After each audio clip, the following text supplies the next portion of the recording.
Okay, good morning, everyone. Thanks for joining us today for the third session of the main event. My name is Tracy Torres-Mo, Supervisor of Ceremonies and Events in the Office of the Vice President and Principal at UTSC, and I'll be moderating the session today. Today's webinar will focus on using Zoom to host webinars, meetings, and events, and how to maximize the built-in features to enhance the experience for your clients and your guests. I want to thank Daria Dumbadze from the Monk School of Global Affairs and Public Policy for helping me to organize this session today and for being my co-pilot behind the scenes. Before I introduce our speakers, let me remind you of a few housekeeping logistics. So today's webinar is being recorded and a link will be shared in the days following the event. First, I will invite each of our speakers to present before we move on to the Q&A. Please feel free to submit your questions throughout the session using the Q&A feature. I wish to start the session by acknowledging this land on which the University of Toronto operates. For thousands of years, it has been the traditional land of the Huron-Wendat, the Seneca, and most recently, the Mississaugas of the Credit River. Today, this meeting place is still the home to many Indigenous peoples from across Turtle Island, and we are grateful to have the opportunity to work on this land. I would now like to introduce our panelists before I turn it over to them. Adam Bell began his career at U of T in 2012 at UTM as a classroom support technologist before assuming his current role as the AV coordinator in the Monk School of Global Affairs and Public Policy. Prior to this, Adam had worked extensively as a Toronto-based freelance sound engineer and has mixed audio in a variety of settings, including live concert production, public engagement events, fashion shows, and audio studio recording. Valerie Chrisman is the Reservations Manager, Hospitality Services at Hart House. Valerie has worked for 12 years in weddings and events, including private companies and her own planning and design business, and is proud to have been part of the Hart House events team for the past 5 years. And Michelle Che is an event coordinator at Hart House.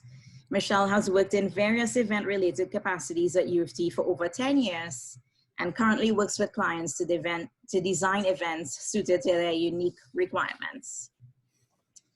So we have a lot to cover today and we only have an hour. So with no further ado, I would like to turn it over to Adam, who will take us through how Monk has been planning and hosting webinars on Zoom. Adam, over to you. Thanks, Tracy. Hi, everybody. I'm just going to get my screen share up here. Quick sec.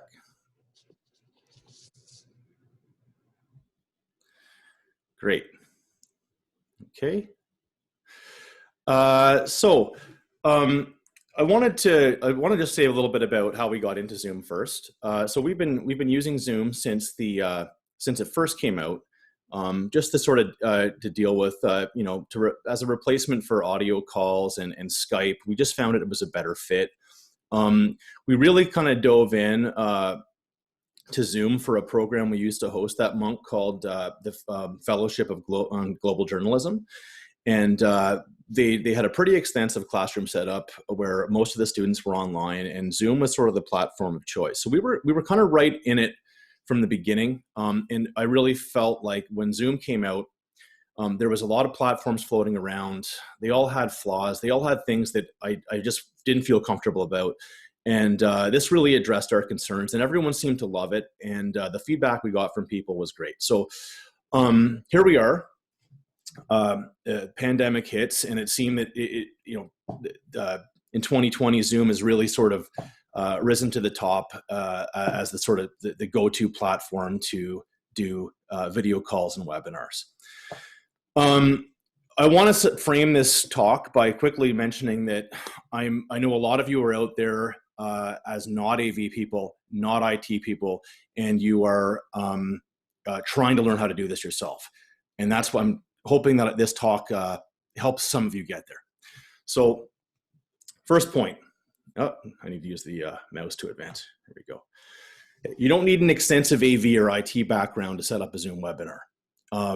It helps, but Zoom has designed this interface to be straightforward, and it's sort of, if you have computer skills, you should be able to get it done.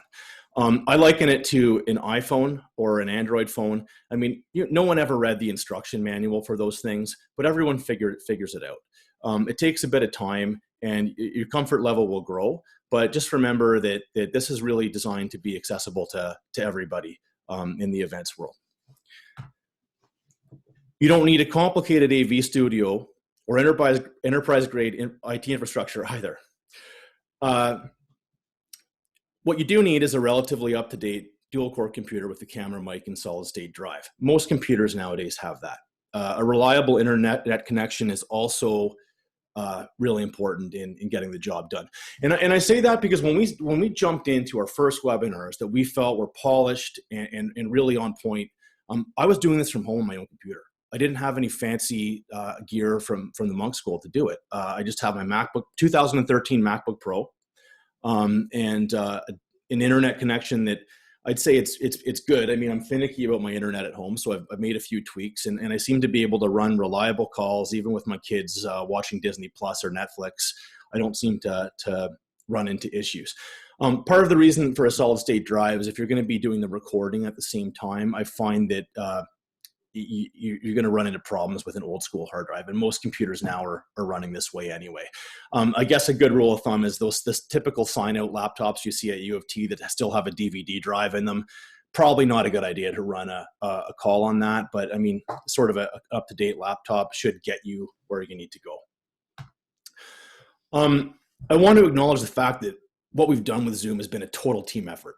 And we're really lucky to have the team we have. It's such a great team.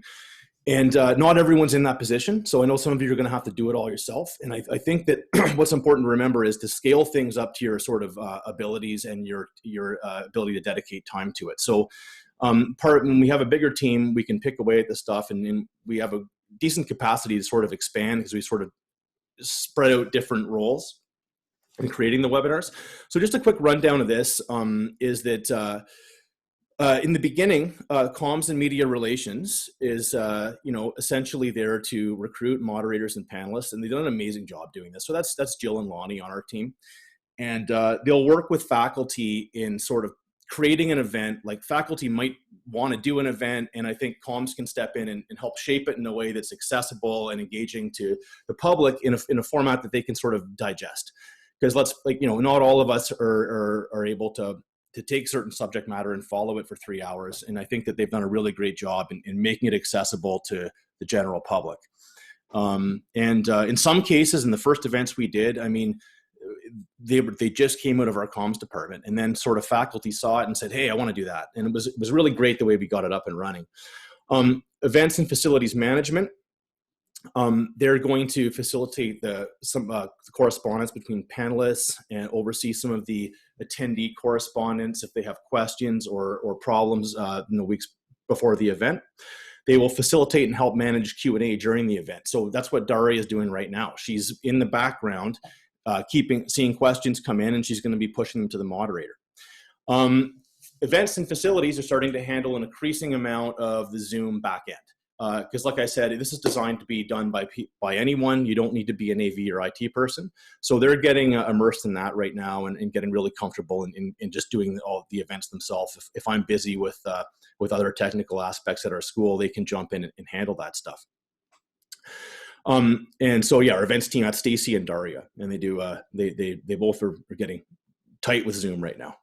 In digital media, our digital media specialist, Adrian, and our web design, Felicity, they're also involved in a bit of the event creation, and they're providing support and promoting the events on numerous platforms, both before and after. So, getting circulating the link, tweeting the registration link out, and just trying to get ourselves out there. They're keeping on top of that. And me, I'm the audio-visual coordinator, and for the most part, I'm overseeing most of the Zoom backend operations and creating the links, and for the most part, handling the sort of techie aspect. On the day of the call, I'm sort of getting the call up and running, sort of overseeing that it runs smoothly, facilitating the recording, sending it out for captioning, getting it up on YouTube afterwards. And for that, that's how our team works. And there's no reason that like I said, you couldn't do a lot of this yourself. It's important to remember what you have capacity for and what you can scale up to. I want to talk quickly about the difference between a Zoom meeting and a Zoom webinar.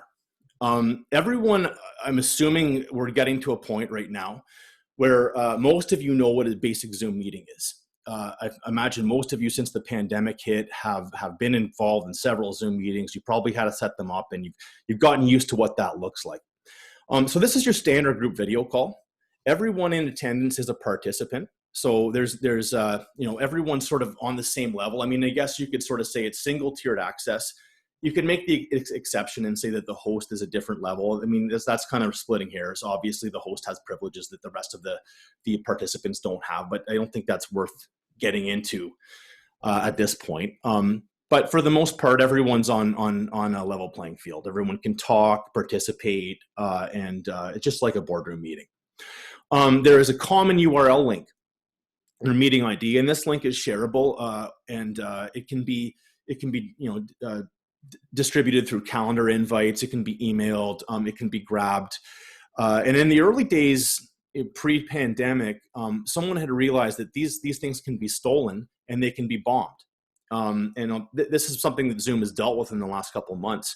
But it used to be you had a generic link and you copy and paste it into an email, and anyone that had that link could join the meeting. They've now enhanced their security with password protection and waiting rooms and password embedded URL. So what you'll see now is you'll see somebody send out a link, and it's not just the meeting ID in the link. There's actually some code that's an embedded password. So you can't bomb a meeting by just simply having the meeting ID. You can't, that the password is embedded right in the link, and that's a feature that you can disable or enable. So you can actually force a manual entry of the password if you really want to be tight about security, and enter it in and send it out in a separate email. While it's great and there's lots you can do with meetings, there's a limited set of event management features. So that's something that we're going to see where the webinar really sort of steps up the game on that. So a Zoom webinar, in comparison to what a meeting is you can think of a webinar, it's essentially one part video call, one part webcast. In this case, participants and attendees are different. There's two tiers of access. So in this case, I mean, it's pretty obvious. Tracy, Valerie, Michelle, and myself are participants, and the rest of you watching are attendees. We have a couple of our participants online who wanted to see the back end, and Daria would be registered as a participant as well, as she's facilitating Q&A. It's important to make this distinction because the path we follow in communicating with those two different groups will differ. And I say that in comparison to a regular meeting where one link goes out to everybody. There's a more robust set of live event moderation tools, and there's some great event management upgrades. Like you've got a great registration interface, automated invitations and follow-ups, and attendance and audience reporting. Now you can do still some of this in a regular meeting, but it doesn't work quite the same way. And we're kind of really liking how the webinar does this stuff.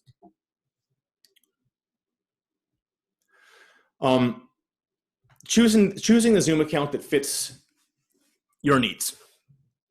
Okay, so an annual commitment saves you money.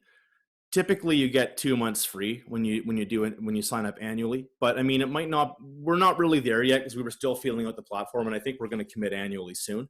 But here's just a quick rundown of the pricing. So 100 cap account, it's really great for testing, and you can have it for a couple months at a low cost and just get familiar with the platform without running up a big tab. It's a little small for public engagement, but it's a great cheap way to learn, to get comfortable. And we actually sat on a 100-person webinar account for a while, experimenting and trying it out when we had time. And Zoom has really grown with it as well. I mean, because their webinar platform a couple of years ago was not what it is now.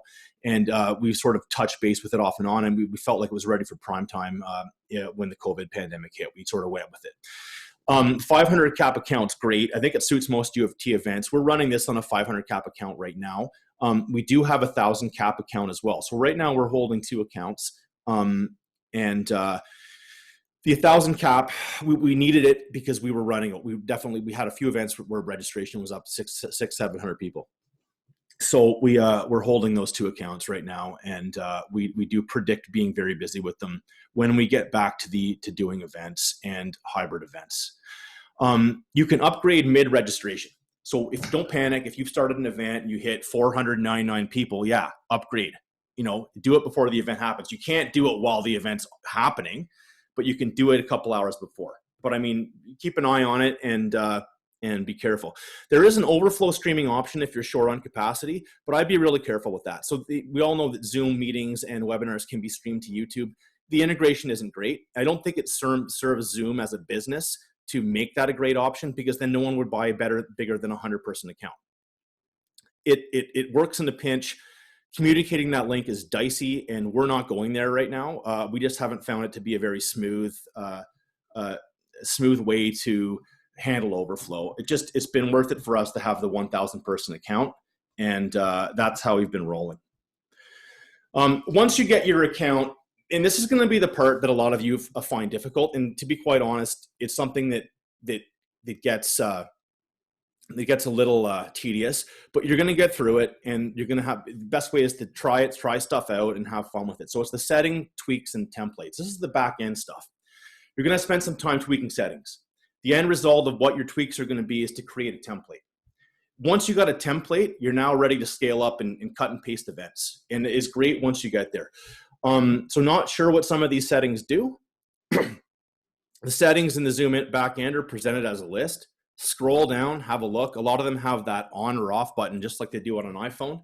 You want to enable join before participant. Well, there's an on or off button beside it. If you have a question about that stuff, you look at what one of the settings are and you say, okay, I'm just going to Google it. You know what? You're going to get an answer, like the first 2 search items that come up. You're going to get it. There's a lot of support out there online. And that's how we get through it. Scroll down, Google it as you go. The one thing that I say that's critical, and this is probably I think the most complicated part to get your head around. There's global settings and there's per event settings. It's difficult to explain this in a couple slides. It's very important that you spend some time immersed in what those 2 avenues are. For instance, I can turn chat off or on in this event. That's not a global setting. That's a per event setting. The email formatting that goes out for auto-generated emails, it has a global element. It's the overall structure, and then it has fields that can be filled out per event. So it's important. This is I think is the most important part to tightening up your templates and understanding what you can and can't get away with.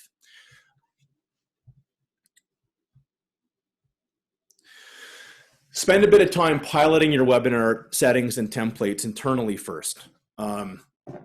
So replace your regular group video calls and meetings with webinars. This is supposed to be fun. Encourage some team members to communicate only through Q&A and get a feel for the platform.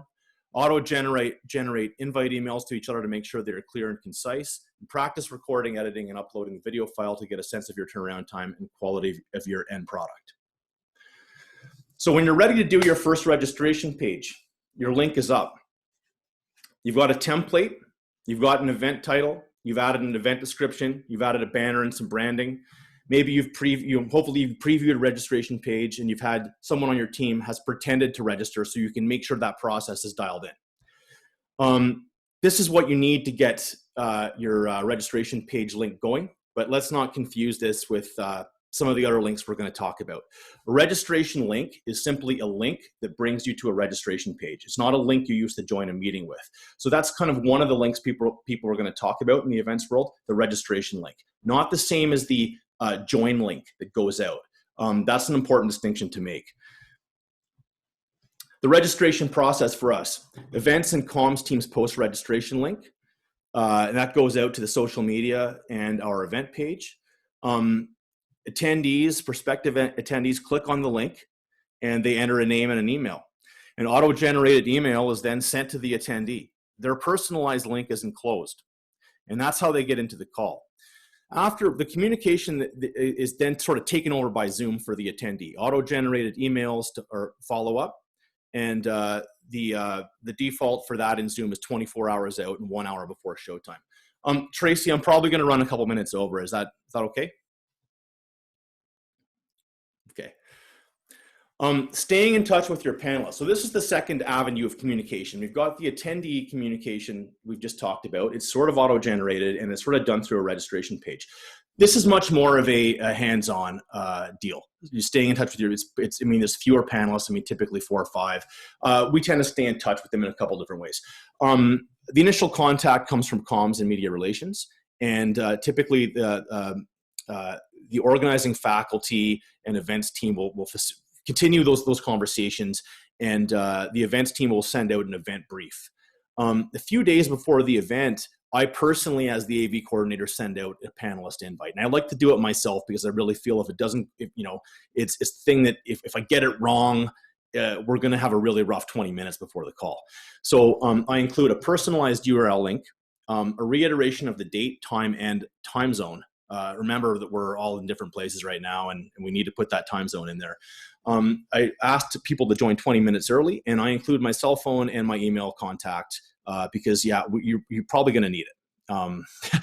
It's good, 20 minutes seems to be enough to get everything done. The emails I send out are not auto-generated. We simply cut and paste their personalized URL from an auto-generated email that we preview, but we don't send out. The reason being is we feel that auto-generated email is not descriptive enough for people to join a call successfully. So we are working on that.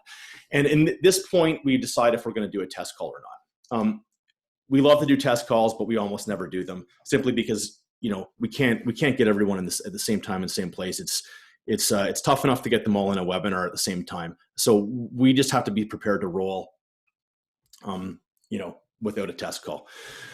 30 minutes out. This is for me. I close up all the unnecessary programs and I clear up my desktop clutter. I arrange and organize the slide decks. I make sure I've got an adequate amount of hard drive space for the recording. I start the webinar with a practice session enabled. I mean, I don't know why you would ever do a webinar without a practice session enabled. Like, you're not going to sit and figure stuff out in front of 100 people, right? So that's the setting you want to make sure is engaged. You want to confirm that you're recording. Double check the visibility settings on chat and Q&A because chat can be turned on and off to the public, as can Q&A. And ensure that you hide non-video participants. This way, people who are in the back, operating in the back end, aren't visible on the webinar. Like Daria is doing Q&A, but we can't see her avatar right now. And that's kind of what we want. The countdown. Okay. I greet participants as they arrive. A quick conversation. Is the camera, mic, and bandwidth check? We get people in 20 minutes early, and that's kind of how we roll. The Q&A facilitator is going to discuss how we do Q&A with the moderator. And once all the participants are in, I give them my tech spiel. And I include in this, I remind everyone that they're visible at all times. So keep that in mind. Don't do something, you assume you're on camera and behave accordingly. I remind everyone they're being recorded. I discuss the game plan for dealing with technical difficulties. I outline how the event will start and how we plan to use an intro slide and a Q&A slide in the opening minutes. And I describe how the event should end. Here's an example of another Q&A intro deck we did a couple days ago. And this is the title slide. We begin with that. We move to a Q&A slide. This is for our Monk branded events. And that's kind of how we start an event. It gives a nice tight beginning. Okay. So you're live. There we go. And this is kind of the part where you can sort of just watch the event. Just keep a close eye on stuff, and have your phone ready to go in case there's an emergency. But this is kind of part where you get to take a breather and just sort of watch what's going on. Post-webinar to-do list. This one's important, and I feel this is where the real outreach happens. Okay, we generate a quick audio-only file. We send this to captioning right away. Okay, we get it out there. We want to caption as quickly as possible. I render the recording real quick on my own computer using QuickTime. It renders really quickly, and it's done really quick. We generate, distribute, and review the post-event reporting. Harthouse is going to talk about that. And we update the timing and text of the auto-generated follow-up emails. This is a great place to insert the video link, advertise your newsletter, and upcoming events. So this part makes me laugh. After this, you're going to debrief, refine, and continue piloting. Most importantly, learn from your mistakes. look, we all got into this game really quickly. We're going to make mistakes. I still make them. It's just important to take time to learn from them and build it into your routine and build it into your workflow. Thank God we haven't had a lot of mistakes during the actual event, but in some of the follow-up emails, there's been some hiccups and some errors. And we're learning and we're figuring it out, and we're getting there. Next up for us, we're going to explore live captioning services. We're going to find a place for the webinar in hybrid event spaces and improve event room integration. We're looking at targeting other streaming channels with the webinar so that we can hit Facebook Live or YouTube. We would like to standardize and package our webinar offerings for external clients. That's a work in progress. And let's face it, we're not doing a lot of events, right? In-person events for a while. So that's going to be on the table for us. Internally, we would like to improve self-serve options for our internal users so that they can be more comfortable using Zoom on their own. And right now, personally, I'm being asked to assist in integrating Zoom into hybrid classrooms, and that's sort of a transition from my regular role. We're in a mad rush to get classrooms online, and at Monk School, I'm involved with that. Thanks. Thank you, Adam. That was very, very helpful. It's good to know we don't all need to be experts to be able to use the software. So thank you very much for that. Valerie and Michelle, you're up.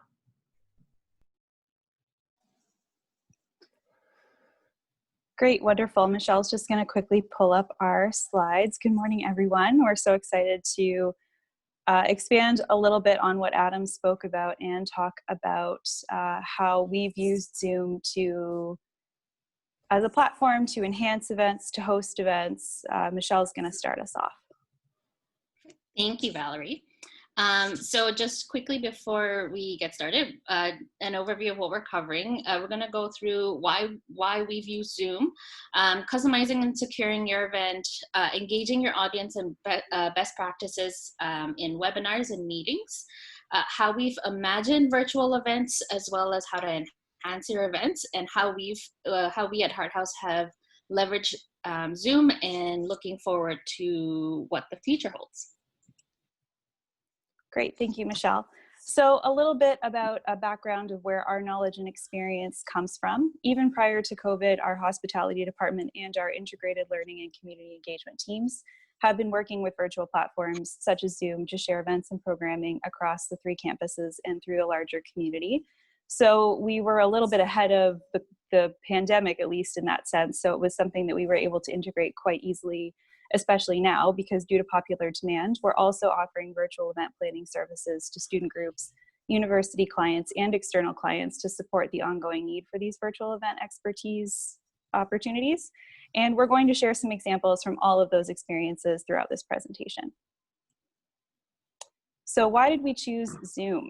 So as many of you know already, Zoom as a platform was designed for video conferencing with different meeting and event types, opportunities for engagement, and options for accessibility built in, which Adam spoke to as well, really well.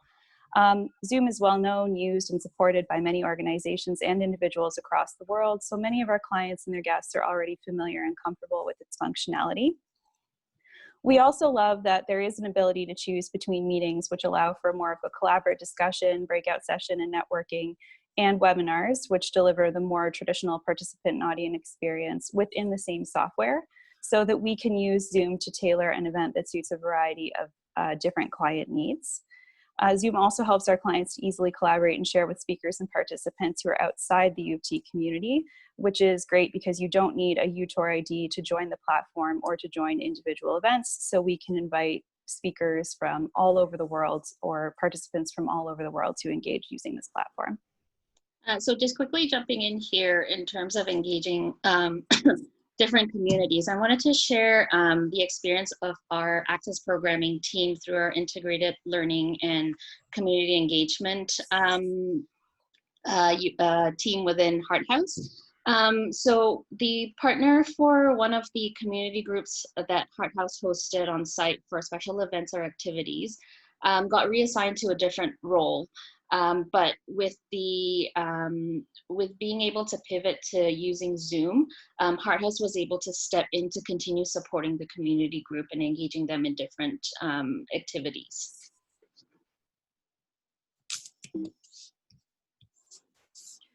So we also wanted to talk a little bit about customizing your Zoom event. Last week was a great presentation about customizing and personalizing individual events overall.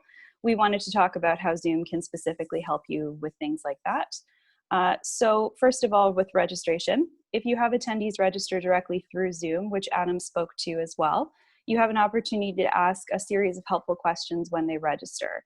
These can include where they're joining from, what breakout sessions they'd like to attend, if they have any need for accessible accommodation, etc. These can also be asked through third-party registration if you're using something like Eventbrite, which some of our clients have done. But if you do them directly through Zoom, the process is a little bit more seamless, and the post-event analytics are a little easier to organize because you can compare a report of who registered and who attended a little bit more directly. And someone who's behind the scenes, like Adam or ourselves, would help manage that. Or if you're the owner of your account, then you can also run those reports. You can also add branding to multiple areas of your Zoom event, including registration, reminder emails, customized and branded backdrops for your presenters. We use backdrops, not today, clearly I'm in my own home office, but we do have some designed where it's photos of Heart House, so you can feel like you're in the space, and people can put their branding over top. So there's ways of creating a consistent visual message of branding throughout the event. And another great feature for engagement within Zoom is instant feedback via polling, which allows for real-time feedback on topics and can be integrated into short wellness breaks or organically throughout the event. The questions can be predetermined and saved or created on the fly. Our ILCE team has really enjoyed this feature because they work a lot with students, and there's a lot of impetus to reduce the number of surveys that students are asked to complete after an event. So this makes it so they can get that feedback live and not overwhelm students with surveys. I also have a bit of a quick pull quote from Jillian from our theater department, who has talked about how during this time, the workshops that they're running have been better facilitated by the functions of Zoom. So she said that the advantages over in-person workshops are the ability to easily record the presentation and save the chat and poll. So she takes less notes during the workshop and can focus on facilitation. And the recording and polling feature and saving of all of those also provides an opportunity to reuse the recorded content for educational purposes. So a lot of the built-in features that Zoom has help facilitate the event more easily and allow greater sharing as we continue to grow some of these workshops and have new iterations of them. Security. So yes, Zoom certainly has come a long way in increasing their security from the early days of just the beginning of COVID Zoom bombing. And there are so many features now that can be enabled on an event by event basis, as well as Adam noted, that are sort of like account basis to suit the needs of the individual event and whether the event is public or private. And I think that that's a big distinction to make, is if you're hosting an event that is open to the public and you're allowing people to publicly register, or they might find the registration link through social media, you'll obviously want to use a different set of settings in making that event versus one that might be a event that's only targeted to people who are being invited and work within your particular field or something like that. So some of the settings that we use, we always create a random meeting ID, which is not visible in the event itself. For events, you should never use your personal meeting ID, but create a new one for each event. For sharing links, this is kind of similar as well to what Adam spoke to. We invite participants and panelists directly through Zoom. That's how we usually manage that. And then we wait 24 to 48 hours before the event starts to share the public link with attendees. So our registration is managed slightly differently, but both are definitely options that you can employ. If your event is private in nature, you can set up additional parameters such as individual invitations to guests rather than links. And you can also require attendees to register for a Zoom account before they can join the meeting. This is a bit of an added feature and security in that you might be able to track if the person who's attending is someone whose name you recognize versus someone who you don't. You can also lock the event after a certain amount of time, but we don't always advise this because if someone's internet connection drops out and they can no longer rejoin, it's not exactly accessible. For public events, you can choose to disable the chat or modify the chat within the event so that the chat goes directly to a host or dedicated moderator before it goes to the public. We're doing that for a partnership event we're doing tonight for one of our Pride events, so that the comments can be screened for anything inappropriate before it's shared in a bigger way. These are just a few of many features, and we can certainly discuss more in the Q&A if time permits. Now we're going to go back over to Michelle, who's going to talk a little bit about meetings and webinars. Thank you. So as Adam has covered very thoroughly the technical side of putting together a webinar, I'm going to talk a little bit about how to engage your audience and some best practices that that we've sort of learned along the way and have done research on. So we found that webinars have been great for events like fireside chats, storytime reading, lectures, and musical performances.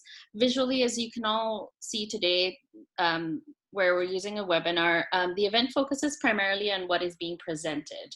But your audiences can still get engaged so the host has the ability to turn on the microphone and the video option for any audience member who wants to participate. So like in a live Q&A, there is a virtual hand raising option that can be used to indicate this.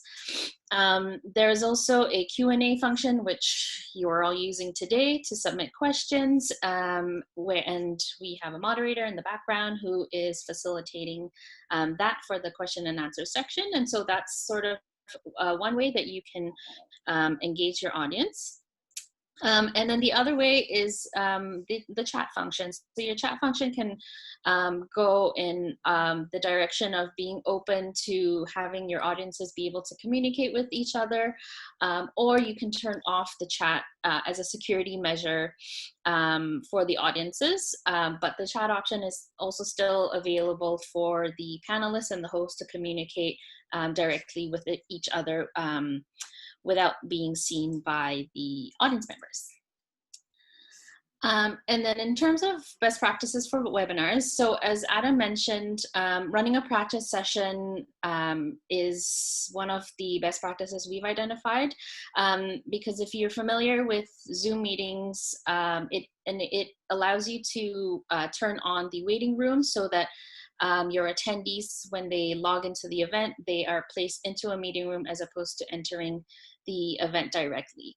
The Zoom webinar doesn't have a waiting room option. However, when you run a practice session, this acts as a waiting room for them. And it's a good way to have, it's a good thing to run your practice session so that your panelists can get set up and so one of the events that we ran recently for an external client, before we learned about practice sessions, we went live and the panelists had never met each other before. And so they were all live with an audience watching them as they introduced themselves to each other, and were getting to know each other that way. And so running a practice session allows you to give your panelists that opportunity to do that so that they can get settled before your webinar goes live. Consent for event recording. So through your Zoom settings, it gives you the option to, Zoom allows you to record your events, your webinars. And through Zoom, you can ask for consent from your participants for the recording. So with that, there are two things to keep in mind. With engaging permissions via Zoom, when your audience members log into the event, there will be a pop-up that comes up to ask if they consent to being recorded for the event, and if they refuse consent to give consent for being recorded in the Zoom session, they won't be allowed into the event itself. And so it's something to keep in mind just based on optics and what you decide you'd like to do.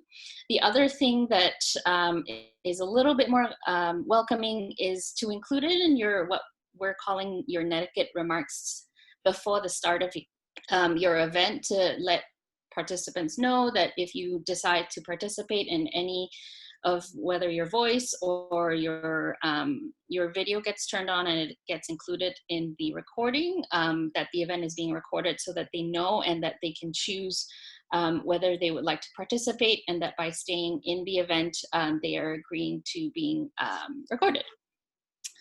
And And then key event roles. So running a virtual event should be considered very much like running an event in real life when it comes to consideration of the your event, putting together your event team.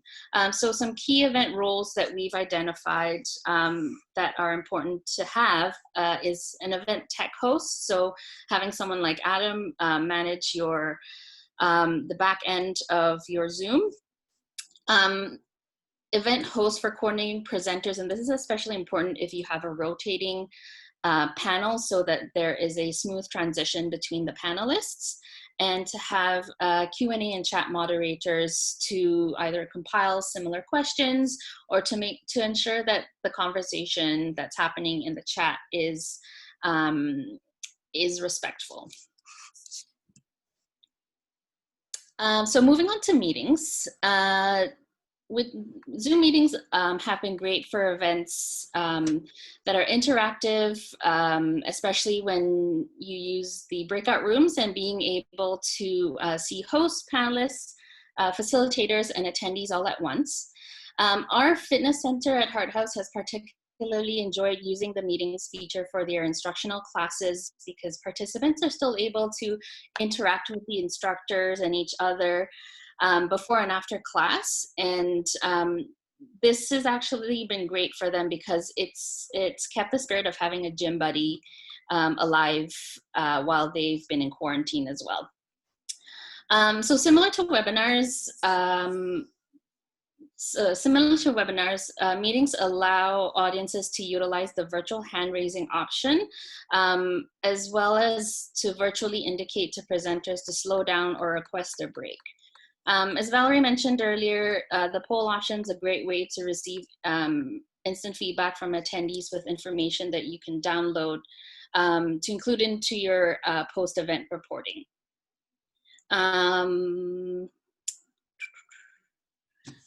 Tracy, are you okay if we go a little over? Okay. So events are fun. So this is the thing to keep in mind. Events are so much fun, whether they're, you know, live in person or in this new virtual pivot. And so one way to engage your audience in the lead up to your meeting is to encourage them to dress up for the occasion, encourage them to bring snacks and to bring a beverage of their choice, and to set up their spaces in a fun way if the event allows for it. Because remind them that, you know, they don't have to sit in front of a screen throughout the event. If they set up their space that allows them to get up and move around and all that, it makes the event a little bit more engaging and fun, even though they're at home watching it without the atmosphere of an event. So for each breakout room, it's great to have hosts, and this is a great way to engage either student leaders or if you have vendors or sponsors for your event. These are actually, the breakout rooms are great to utilize to have them host each space as a way to engage the other side of your audience, so the people who are coming in to present to the field. So some best practices, I'm quickly gonna go through this. So engaging a waiting room and not allowing people to join in before the host joins, so the waiting room will facilitate that. Video and audio etiquette is, so the host has the ability to turn off everyone's cameras and microphones. And if participants decide that they don't want to be visible, they also have the ability to control that.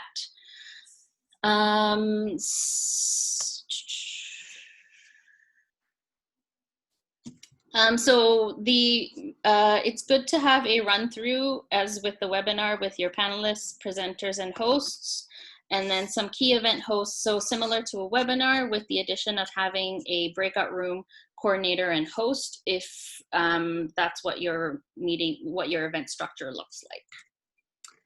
So quickly, really quickly, how we've imagined virtual events. So in looking for different ways of imagining live events in a virtual setup, conferences using breakout sessions and vendor booths with your utilizing the breakout option in Zoom meetings, where you have vendor booths in each breakout room with the opportunity for the vendor to brand the breakout room in their background, as well as provide virtual swag bags.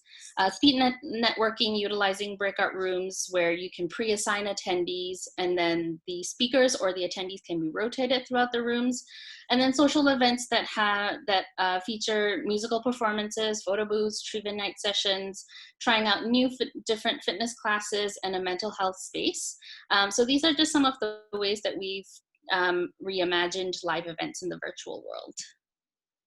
Okay, I'm going to breeze really quickly through the last ones because I know we only have probably about a minute left. So just quickly to Michelle's last point, a lot of the specific things that we've imagined and envisioned can definitely be procured through internal and external suppliers, including some enhancements for accessibility. We have worked with live captioning for Zoom. It's very easy. They have a token built in to make that very easy to do. ASL is great for Zoom as well because you can have them appear on camera. And there's a lot of settings within accessibility that are already built into the platform, which help the host control cameras and microphones to remove distractions, the participants can engage not just through chat, but even in webinars, they can be temporarily promoted so that they can be seen or heard, which might enhance their accessible experience as well as that of other guests. So that's another thing that we really love about Zoom.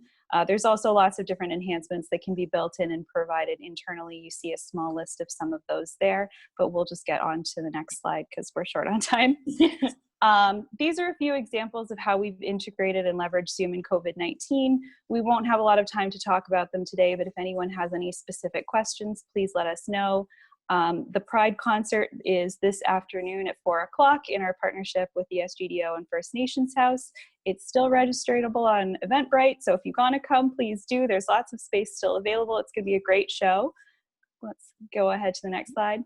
And then looking ahead, we're also considering hybrid events. So there may come a time when we're able to be back together again in person, but with the understanding that that may be smaller numbers or it may not be exactly the same as it's been in the past.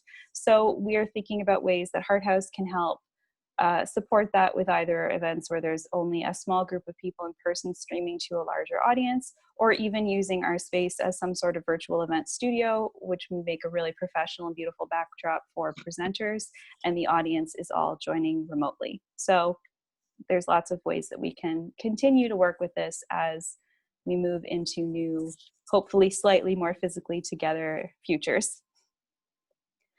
And I think that's pretty much the end of our presentation. So if you have questions for us, please feel free to reach out to either of us at any time. We'd be happy to help you. Michelle is going to drop a link in the chat to our new website that just launched about some of the other ways that we can continue to help support your virtual events. Thank you guys so much for having us and for your attention. Thank you so much, Valerie and Michelle. It sounds like you guys are very prepared for this pandemic. We're trying. It changes every day, but You've given me a lot of confidence for our own events that are going to be going virtual. So thank you for that. We have about 10 minutes left, and if anyone needs to jump off, they can. For those who want to stay on, we'll try to get through all of the questions that have been submitted through the Q&A function. So the very first question that I have is for so Valerie or Michelle, this one's for you. So the question goes, how could Zoom be used to recreate the feel of a large fair style event, say 100 exhibitors and 2,000 plus students? Would the webinar or meeting option be best workable? And is there a way to toggle between the two for students to recreate an experience that would be similar to a booth style that they would have in a real fair? I'll take that one. I think the meeting option is better because depending on how you'd like to set it up, each breakout session could be turned into a room or a booth. So the students could come join the main space. You could have a host there that would help direct them to, facilitate moving them between different booths, or they can move on their own. There's different ways that can be set up. But then, they could go and temporarily engage with each individual booth holder and then they could pop out and go visit another booth. So it would actually allow for a little bit less audio and visual clutter if they're able to engage one-on-one with each booth holder participant.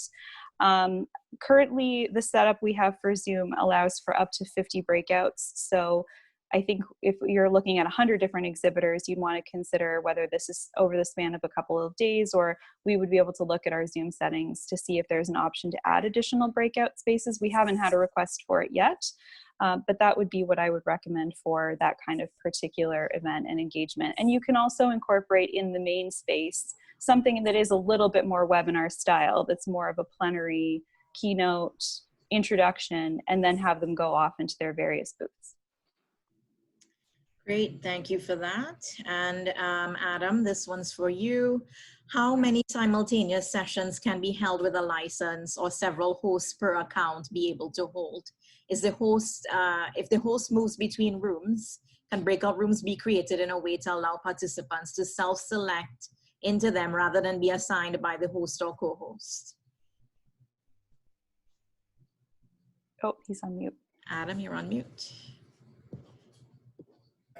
The AV tech forgets to unmute himself. Okay, so there's a couple questions there. The first is basically one account can host one meeting at a time. You can add users, but within that account, but essentially you're still paying the same as having two accounts. So if you can have 3 users under one account, unless you run 3 meetings, you're paying that rate times 3, right? The question about breakout rooms and having people that's something that we're looking into. It's something I personally wouldn't use a webinar for. I think Valerie did mention some of this stuff in the fair setup that we talked about. It's uncharted territory for us. We are getting requests about it. It's difficult to let people have free reign to go to from one Zoom room to another. I think, I'm not sure if that answers the question 100%, but I wasn't 100% clear on the last part of it. But yeah, I think that ultimately the one host at a time is able to go through different breakout rooms. And if you assign a co-host, I think that they have that same privilege. Thank you, Adam. I think you answered the question. Michelle? If I can just quickly jump in, our ILCHE team does host global commons using breakout rooms, and there is the option for people to move through the rooms. Oh, cool. Including hosts. Yeah, including hosts. Mm-hmm. Perfect. That's wonderful.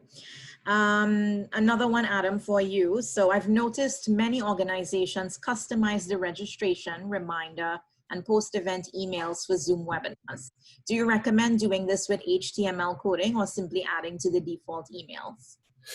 We've done a bit of both. I'm not an HTML specialist, and we've picked away at some of that coding. It's not. It's touchy. So we are working on refining right now our auto-generated email to panelists just to save time. But we typically we made a few tweaks, and we've removed in the HTML code, we've removed some of the noise that we feel just clutters an invite email. But for the most part, we're running with a template where that stuff's set, and then we just drop in the appropriate banner and the appropriate logo and the appropriate event description. Thank you. All right, so this next one can be for any one of our panelists today. Do you have a Q&A captioning vendor that you recommend? We, not specifically for Q&A, but we do have cart captioners that we've worked with. Our AV technician, Ira, is the one who's most in contact with her. I'll get him to send either Michelle or I the information, and we'll link it to everybody. Perfect, thank you. And the next question goes for the hybrid classrooms. Are you integrating Zoom with Canvas? I can chime in with what I'm doing with that. Right now, we're simply just trying to create a turnkey solution using a feature called an upgrade called Zoom Rooms, which lets you schedule meetings and have them auto start. The idea is the prof walks in and their call is already on. The students are already there. There's an iPad interface that sort of keeps the settings where you can really screw something up off the table. and it's a really clean interface. Right now, personally, my role, I'm not looking at integration. I think IT might expand on that, but we just need classrooms that are capable of running video calls, and we need them quickly at Monk. So that's our focus now, and it's going to be a work in progress. But our deadline is Labor Day. Everyone needs to be in touch in the rooms that we own exclusively. And this isn't for all of U of T. This is just for the Monk classrooms that we have on site. Great, thank you. So the next question goes, I heard U of T is not yet accepting Zoom because of the privacy concerns of data being stored in the US versus Canada, which becomes an issue with FIPA. The Zoom bombing can be easily addressed with tighter host controls, but are there measures to address the privacy issue? It was really neat to use it for registration events and post follow-up emails. I think that's something that we would want to dive a little bit deeper into before we could really fully answer that question. But that's definitely something to consider. Yeah, Adam, I don't know if you have anything from a technical side about that. Yeah, I'd like to add something. So Zoom apparently did address the encryption issue. So there was a couple security flaws that were identified. One was the Zoom bombing flaw, and that's a very explicit concern where someone comes in and steals a link and disrupts a meeting. The privacy concerns about encryption were as follows. Zoom was using a lower grade of encryption, and it's basically running this call through servers, and it could be anywhere in the world. The idea here is that everybody connects to a hub or a server as opposed to connecting in a peer-to-peer fashion like they would on Skype. Now, the complaint about the low-level encryption that they were using was that a hacker, could reconstruct a feed of the call using the zeros and ones and recreate a picture and find out what actually happened in that call. If you're a Swiss bank, maybe don't use Zoom. This event is going to end up on YouTube. So you know what? I can save them the hassle of trying to reconstruct this webinar using some crazy hacking tool. Just wait 2 days and the link's going to be public. So for a public event, I'm not really seeing the concern. Thank you, that's good to know. Can you please explain more about random meeting ID? Sure. So if you, I'm not sure if any of us can pull up our screens to show this while we're in the middle of a Zoom call, but essentially when you are going to create a meeting or a webinar, there's a small tab that says use my meeting ID, or there's an option to click for generate random meeting ID. If you simply click on the option for generate random meeting ID, then one will be generated for you. And then that's just because your personal meeting ID is linked to you as an individual. So if you're having a one-on-one with a member of your team, it's not necessarily dangerous to use, but it just increases the security if it's a random number every time, which is why we asked Zoom to generate it for us. Thanks very much, Valerie. We have a couple more questions here. So the next one goes, do you have any concerns using the registration form from a personal information security perspective? Example, guests give Zoom their email address, employer information, etc. We've never asked people to submit anything other than email address, accessibility, and sometimes a very generic where in the world are you, more of a country than anything specific, more specific than that. And for us, it's really about gathering information to make sure that when we set up the meeting or webinar, that we allow them to dial in, so that if they aren't able to use Zoom through their internet connection and they're calling in using a phone, that there's a specific non-long distance dial-in number provided for them. So far, we haven't had anyone outside of North America where we've really had to address that, other than for things like Global Commons, which Ira, our technician, has managed for us.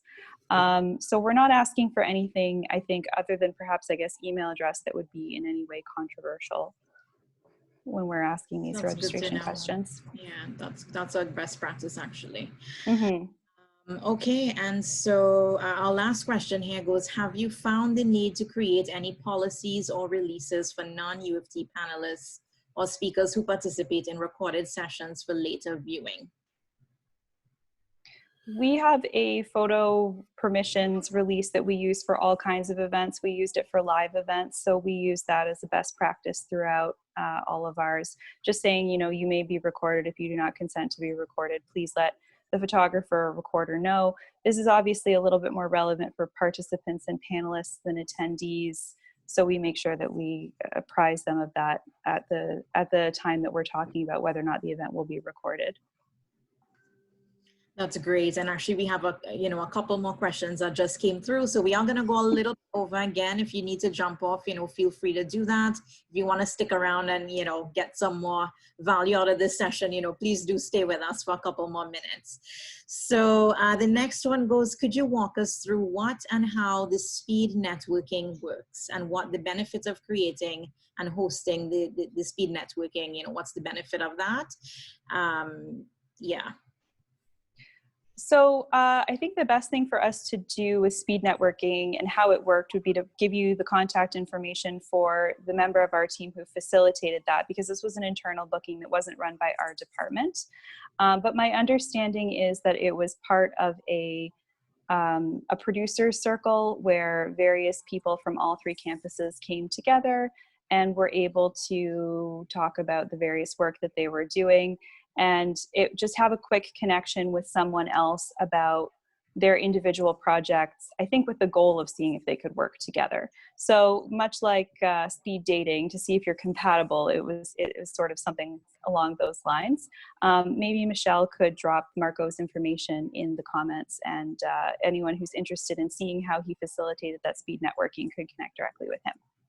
Yeah, so the other thing that I will say about speed networking and its benefits is that it gives you that face-to-face one-on-one time, as opposed to having the one person who's presenting in a giant meeting and you have to try and, jump in and get their attention to try and speak to them. So with the smaller breakout rooms in a speed networking session, it gives you the opportunity for that more personalized one-on-one atmosphere that you would get in like a live networking event. Yeah, I guess to sort of jump in on that as well, thinking about it, it would kind of be like if you were at a gala event. At a gala, there's certain elements that are shared publicly, like the keynotes, and then you have a conversation with the individuals that are seated at your table. A breakout room or a speed networking room is kind of more of that. It's an opportunity to connect directly with just a few people rather than the entire audience at once, and maybe learn a little bit about them individually rather than just focusing on the set content of the event.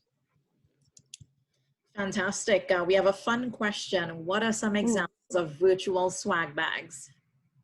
Oh, so if you think about, if you go to a conference and the things you get in a swag bag, right? It really is all the papery things that you get in a swag bag, but also if you have vendors who have promotions and like job offers and things like that they want to get in front of an attendee.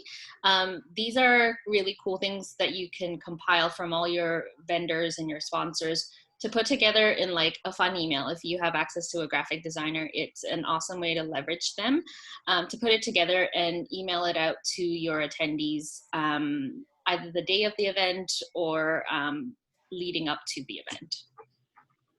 Perfect. Thank you. So, with that, if anyone has, a question that has not been answered or you want to continue the conversation, please feel free to reach out directly to any of our presenters here today. You can also continue the conversation on the U of T Event Professionals group on Teams in that chat. Feel free to continue asking, questions and such on there if you would like. I'd like to thank you all for joining us today. I hope that you all found this session to be even more helpful than you anticipated it would be. And I'd like to say thank you to Adam, Valerie, and Michelle for your contributions to this session and for sharing your knowledge and your wisdom with us. Special thank you to the organizing committee for putting on this series of webinars on Tri-Campus events at the University of Toronto. And, before you go, please mark your calendars and join us for the 4th main event webinar scheduled for next Thursday, June 25th at 10:30 a.m. So the fun doesn't end here. We have more for you. That session will focus on making the most of Microsoft Teams for your events. So more information and registration details will be shared soon. Enjoy the rest of your day, and we hope to see you at that next session. Thank you. Bye-bye.